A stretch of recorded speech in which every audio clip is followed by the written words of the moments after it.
Simple MOFA attestation और apostille, इसमें क्या फ़र्क है?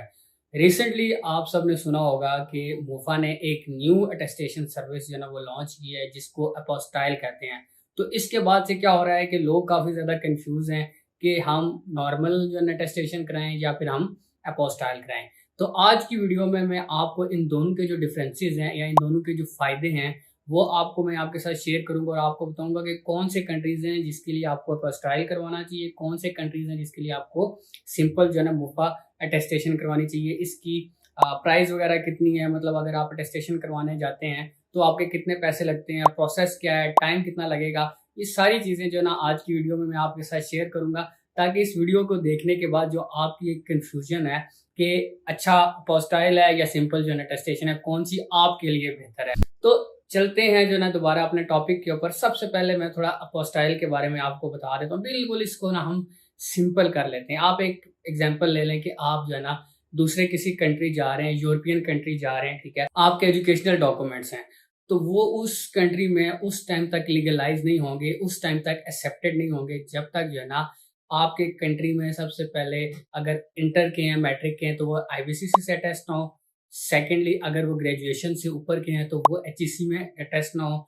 एचईसी के बाद उसको मोफा करती थी और मोफा के बाद रिस्पेक्टिव जो है ना जो उनकी एम्बेसी है, फॉर एग्जांपल आप इटली जाना चाहते हैं, फॉर एग्जांपल आप पुर्तगाल जाना चाहते हैं या किसी और कंट्री जाना चाहते हैं, ठीक है, तो क्या होगा कि आपको सेपरेटली इन एम्बेसी से जाके अटेस्टेशन करवानी पड़ती थी और वो एक लंबा प्रोसेस होता था। अब क्या हुआ है कि एक अपोस्टाइल कन्वेंशन 1961 में हुई थी जिसमें अभी तक 123 कंट्रीज जो है इसके मेंबर हैं और इसमें पाकिस्तान भी रिसेंटली इसका मेंबर बन गया है। तो अब क्या हुआ है कि जितने भी ये कंट्रीज हैं इनके लिए जस्ट एक बार आपने मोफा से आके अटेस्टेशन करानी है जिसको अपोस्टाइल बोलते हैं, वो फिर इन सारे कंट्रीज में लीगलाइज होगी, मतलब कि एक्सेप्ट होगी। मतलब आपको बार बार डिफरेंट एम्बेसीज के चक्कर नहीं लगाने पड़ेंगे। फॉर एग्जांपल अगर आप इटली में हैं, इटली के बाद आपका फॉर एग्जांपल प्लान बन जाता है पुर्तगाल जाने का या आपका प्लान बन जाता है किसी और कंट्री जाने का, लेकिन आपके डॉक्यूमेंट्स बार बार आपको ये प्रोसेस आके रिपीट नहीं करना पड़ेगा।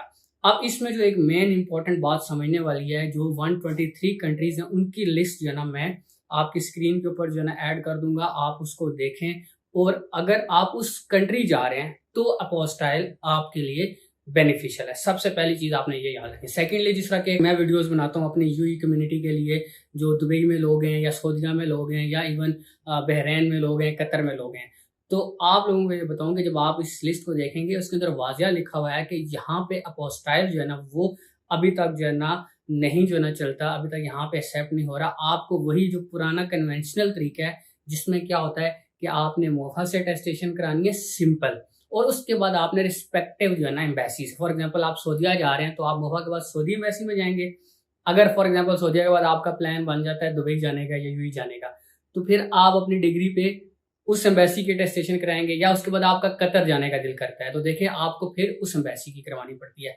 तो मुझे लगता है कि अब आप लोगों को समझ आ गई होगी कि जो अपोस्टाइल है और जो सिंपल अटेस्टेशन है उसमें क्या फर्क है। तो मेन चीज आपकी रिक्वायरमेंट है, तो आपने वो लिस्ट देख लेनी है जो मैं आपको अब मैंने बताया कि पहले भी मैंने स्क्रीन पे जो है ऐड किया, मैं भी दोबारा ऐड कर दूंगा। उसमें देखने कि अगर आप उस कंट्री जा रहे हैं, पढ़ने के लिए जा रहे हैं, जॉब के लिए जा रहे हैं, तो अपोस्टाइल आपके लिए ठीक है। अगर उस लिस्ट में वो कंट्री नहीं है तो आप सिंपल ही जो है अटेस्टेशन कराएं और सिंपल अटेस्टेशन करवाने के बाद उस एम्बेसी की, उस कंट्री के एम्बेसी की जो है ना रिस्पेक्टिव जो है ना एम्बेसी से आपको करवानी पड़ेगी, तब ही जो है ना आप आगे वीज़ा के लिए जो है ना वो एप्लीकेबल होंगे। कॉन्सेप्ट समझने के बाद अब आते हैं कि प्रोसेस क्या है, जो अपोस्टाइल है उसका क्या प्रोसेस है, उसकी कितनी फीस है, और जो सिंपल जो अटेस्टेशन है उसमें क्या डिफरेंस है। देखिए अपोस्टाइल का जो प्रोसेस है थोड़ा सा भी डिस्टर्ब है क्योंकि अर्ली डेज है, अभी अभी ये इंट्रोड्यूस हुआ है। सबसे पहले इसकी एक वेबसाइट थी, ठीक है, वो मैं आपके साथ शेयर भी कर दूंगा। मैंने इस पर एक सेपरेट वीडियो भी बनाई थी जिसके अंदर मैंने अपोस्टाइल के बारे में पूरी रिव्यू किया था, वो वेबसाइट भी शो की थी, उसमें कंट्रीज भी शो किए थे, और जो डॉक्यूमेंट आप करवाना चाह रहे हैं, चाहे आपका बर्थ सर्टिफिकेट है, एजुकेशनल डॉक्यूमेंट्स है, कोई भी डॉक्यूमेंट है, उसकी प्री रिक्वायरमेंट्स उसके अंदर मैंने शेयर की थी। तो पहले आप वो वीडियो जाके देख लें, उसका लिंक मैं यहाँ ऊपर जो है ना आई बटन में दे दूंगा, डिस्क्रिप्शन में भी दे दूंगा, आपको बड़ा जो है ना इजीली जो है ना समझ आ जाएगी कि क्या प्री रिक्वायरमेंट्स है। लेकिन मैं आपको थोड़ा सा आइडिया दे देता हूँ कि अभी क्या हो रहा है करंटली, एक तो अपॉइंटमेंट सिस्टम चल रहा है कि आप ऑनलाइन अपॉइंटमेंट लें, ठीक है, और उसके बाद जो आपको जिस दिन की अपॉइंटमेंट मिले आप ऑफिस चले जाएं, इस्लामाबाद में, लाहौर में, कराची में, जहाँ पे भी मोफा का ऑफिस है वहाँ पे आप चलें और अपने डॉक्यूमेंट्स को अपोस्टाइल करा लें। सेकेंडली, अभी बिल्कुल रिसेंटली क्या हुआ है कि मोफा ने जो है ना वो कोरियर सर्विस इंट्रोड्यूस कराई है अपने सिंपल अटेस्टेशन के लिए भी और अपनी जो है ना अपोस्टाइल के लिए भी। लेकिन उसके लिए कुछ जो है ना वो डेडिकेटेड जो है ना प्लेसेस हैं जहाँ पे सिर्फ वो अपोस्टाइल जो है ना एक्सेप्ट होती है। जो आपकी सिंपल अटेस्टेशन है वो आप किसी भी TCS, जेरी, लेपर्ड या इस तरह की जो मतलब कोरियर सर्विस है वहाँ पे आप जाएंगे तो वो आपसे एक्सेप्ट कर लेंगे। बट जो अपोस्टाइल है वो कुछ लिमिटेड जगहों पे अभी स्टार्ट हुआ है, उसकी जो है पिक्चर भी मैं ऐड कर दूंगा जो मोफा वालों ने जो है ना वो शेयर की थी कि इस जगह पे हमारी जो है ना ब्रांच है और यहाँ से हम एक्सेप्ट कर रहे हैं। तो आप समझ लें कि दोनों जो है ना जो सर्विसेज हैं उनको आप अभी थ्रू कोरियर भी एक्सेस कर सकते हैं और आप जो है ना वॉक इन मोड के थ्रू भी उनको एक्सेस कर सकते हैं। सिंपल का ये है कि सिंपल जो मोफा के अटेस्टेशन है कुछ दिनों के पहले खबर आई थी कि जो है ना वो बंद हो चुकी है, लेकिन वो भी खोल दी गई है। तो आप डायरेक्टली बगैर किसी अपॉइंटमेंट के जाके जो सिंपल अटेस्टेशन है वो करवा सकते हैं। बट जो अपोस्टाइल है उसके लिए आपको अपॉइंटमेंट लेनी पड़ेगी, क्योंकि रिसेंटली जितने भी लोग हैं उनको विदाउट अपॉइंटमेंट जो है ना वो ना इस्लामाबाद, ना लाहौर, ना कराची के जो ऑफिस हैं वो उनको फैसिलिटेट नहीं कर रहे। अब बात करते हैं फीस के बारे में कि सिंपल जो अटेस्टेशन है उसकी कितनी फीस है। उसकी कोई फीस नहीं है, जस्ट आपने एक फॉर्म होता है उसको फिल करके प्रिंट करके लेके जाना होता है, ठीक है। उसको मैं जो ना आपकी स्क्रीन में आ रहा होगा उसका जो ना लिंक मैं डिस्क्रिप्शन में दे दूंगा, आप उसको भी डाउनलोड कर सकते हैं और जब आप जाएं तो आप अपने घर से ही उसको प्रिंट करके लेके जा सकते हैं। सेकेंडली स्टैंपिंग होती है जो है ना वो आप ऑफिस में जाएंगे, वहाँ पे जो है ना ऑफिस होता है, पोस्ट ऑफिस होता है जो ना वहाँ से आपकी 10, 20, 30 रुपए की जितनी भी जो ना वो स्टैंप्स होंगी वो लगेंगे। तो समझ लें कि सिंपल जो मोफा अटेस्टेशन है उसकी कोई आपकी एज सच चार्जेस नहीं है। सेकेंडली हम बात करते हैं अपोस्टाइल के। अपोस्टाइल के जो एग्जैक्ट चार्जेस हैं वो मैं आपको स्क्रीन पे दे दूंगा। सिंपल जो आपके पर्सनल डॉक्यूमेंट्स हैं, जो एजुकेशनल डॉक्यूमेंट्स हैं उनकी 3000 फीस है। जो आपके लीगल डॉक्यूमेंट्स हैं उनकी 4500 फीस है और उसके बाद अगर कोई आपके कमर्शियल डॉक्यूमेंट्स हैं उनकी 12000 फीस है। ये वो फीस है कि अगर आप अपॉइंटमेंट लेके वॉक इन मोड को यूज करें तब है।